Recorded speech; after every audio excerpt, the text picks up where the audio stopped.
नमस्कार. ध्येय MPSC या यूट्यूब चॅनलवर आपले सर्वांचे स्वागत आहे. आज या व्हिडिओच्या माध्यमातून रेल्वे भरती NTPC ग्रुप डी रेल्वे भरतीसाठी महत्त्वपूर्ण असलेले सामान्य ज्ञान भाग 4 आपण पाहत आहोत. यापूर्वीचे भाग आपण अद्याप पाहिले नसेल तर आपण ते देखील पहा, जेणेकरून परीक्षेच्या दृष्टिकोनातून ते उपयुक्त ठरतील. आणि चॅनलवर जर आपण नवीन असाल तर चॅनलला सबस्क्राईब करा, त्यामुळे येणाऱ्या नवीन व्हिडिओची नोटिफिकेशन आपल्यापर्यंत येत जाईल. चला तर मग आजच्या व्हिडिओला आपण सुरुवात करू.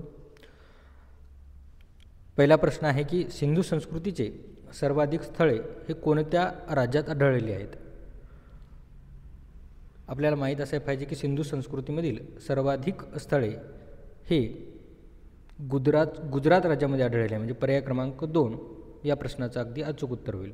जी सिंधू संस्कृती आहे, आत्तापर्यंत 1500पेक्षा अधिक साईट हे सिंधू संस्कृतीच्या संदर्भाने आढळलेले आहेत. त्यामध्ये भारतात 1000 ते 1100पेक्षा अधिक स्थळे भारतात आहेत आणि 400 ते 500च्या सुमारामध्ये स्थळे हे पाकिस्तानमध्ये सध्याच्या स्थितीला आहेत. त्यामुळे या प्रश्नाचं अगदी अचूक उत्तर होईल पर्याय क्रमांक 2.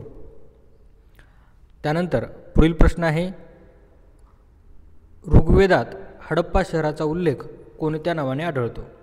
आपल्याला सांगायचं आहे की ऋग्वेदात हडप्पा या शहराचा उल्लेख कोणत्या नावाने आढळतो? तर हरिअप्पा पर्याय क्रमांक 1 या प्रश्नाचं अगदी अचूक उत्तर होईल. त्यानंतर पुढील प्रश्न, लोथल हे शहर कोणत्या नदीकाठावर स्थित होते? म्हणजे सिंधू संस्कृतीमधील जे लोथल हे शहर आहे हे कोणत्या नदीकाठावर वसलेले आहे? तर या प्रश्नाचं अगदी अचूक उत्तर होईल पर्याय क्रमांक 2 सतलज नदीच्या काठावर हे लोथल शहर वसलेले होते. लोथलविषयी आपल्याला सांगायचे असल्यास, लोथल हे सिंधू संस्कृतीमधील प्रमुख व्यापारी बंदर होते. त्याचबरोबर सिंधू संस्कृतीतील अनेक देशासोबत जे व्यापार होत असे ते याच बंदरातून होत असे. त्यानंतर पुढील प्रश्न आहे, प्रश्न क्रमांक 4, मोहनजोदाडो हे शहर कोणत्या नदीकाठावर वसलेले आहे?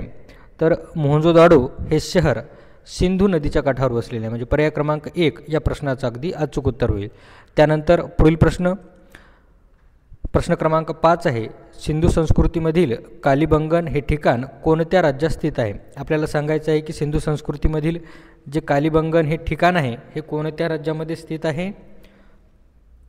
तर हे ठिकाण राजस्थान राज्यामध्ये स्थित आहे. म्हणजे पर्याय क्रमांक 3 या प्रश्नाचं अगदी अचूक उत्तर होईल. आपल्याला कालीबंगनविषयी माहिती सांगायची असल्यास, सिंधू संस्कृतीमधील हे एक पुरातत्वीय स्थळ आहे. त्याचबरोबर हे सध्या राजस्थान राज्यामधील हनुमानगड या जिल्ह्यामध्ये हे स्थित आहे. त्याचबरोबर सिंधू संस्कृतीतील हे सर्वात जुने आणि शेती नांगराचे पुरावे आढळलेले हे ठिकाण कालीबंगनी आहे. त्याचबरोबर धार्मिक विधीसाठी अग्निकुंडाचे अवशेष सापडलेले हे एकमेव ठिकाण आहे. म्हणजे वैदिक काळाचा जिथून प्रारंभ होतो आणि सिंधू संस्कृतीचा ज्या ठिकाणी अंत होतो यांचा संबंध दाखवणारे ठिकाण कोणतं असेल तर हे कालीबंगन आहे. ठीक आहे. त्यानंतर पुढील प्रश्न क्रमांक 6, सिंधू संस्कृतीमधील कालीबंगन हे ठिकाण कोणत्या नदीकाठावर स्थित आहे? आपल्याला सांगायचं आहे की सिंधू संस्कृतीमधील कालीबंगन हे जे ठिकाण आहे कोणत्या नदीच्या काठावर वसलेले आहे?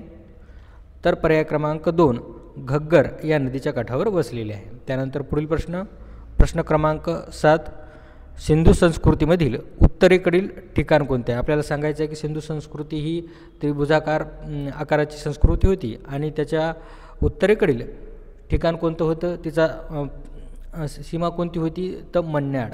हे पर्याय क्रमांक 1 हे कोणत्या राज्यात आहे? काश्मीर या राज्यामध्ये आहे. त्यानंतर पुढील प्रश्न, सिंधू संस्कृतीमधील दक्षिणेकडील ठिकाण कोणते आहे?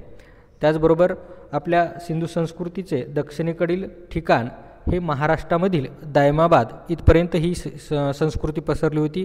म्हणून पर्याय क्रमांक 3 या प्रश्नाचं अगदी अचूक उत्तर होईल. त्यानंतर पुढील प्रश्न क्रमांक 9, सिंधू संस्कृतीमधील पूर्वेकडील ठिकाण कोणते आहे? आपल्याला सिंधू संस्कृतीमधील पूर्वेकडील ठिकाण सांगायचं आहे.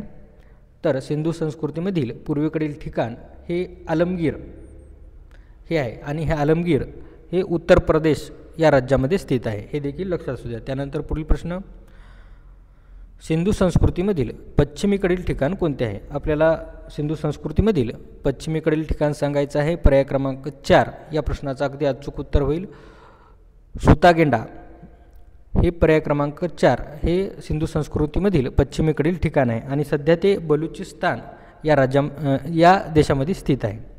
त्यानंतर पुढील प्रश्न, सिंधू संस्कृतीमधील जे पुरोहिताची मूर्ती आढळलेली आहे ती कोणत्या ठिकाणी आढळलेली आहे आपल्याला सांगायचं आहे. तर ती हडप्पा या ठिकाणी सापडलेली आहे.